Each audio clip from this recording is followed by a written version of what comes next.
చాలా వరకు మన కోరికలే మన కష్టాలకు కారణాలు. అందుకే మనకు కోరికలు లేని స్థితిని గాని, లేక కోరికల నుండి విముక్తిని గాని ప్రసాదించమని భగవంతుని ప్రార్థిస్తాం. ఇది సాధించే వరకు కూడా మనం సమతౌల్య స్థితిని సాధించలేమన్నది ఇంచుమించుగా ఖచ్చితంగా చెప్పవచ్చు. కోరికలు లేకపోవడం అంటే ఇకపై సంస్కారాలు ఏర్పడకుండా ఆపివేసినట్లే. ఇక మిగిలినది కేవలం ఇంతకు ముందు ఏర్పరచుకున్న సంస్కారాల ప్రభావాన్ని అనుభవించటమే. అవి కనుక అనుభవించటం పూర్తయిపోతే మోక్షస్థాయికి చేరుకున్నట్లే. ఆ విధంగా నా గురుదేవులు నిర్దేశించిన ఆధ్యాత్మిక శిక్షణలో శుద్ధి చేయటం, సంస్కారాలను తొలగించటమే అతి ముఖ్యమైన అంశాలు.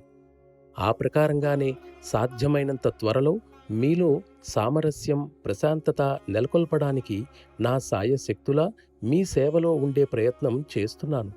కాబట్టి మీరు నాతో మీ సమయాన్ని వృధా చేసుకోవడం లేదనుకుంటున్నాను. మీరు తప్పక వెలుగును చూస్తారని, అది ఈ జన్మలోనే అవుతుందన్న విశ్వాసం నాకుంది.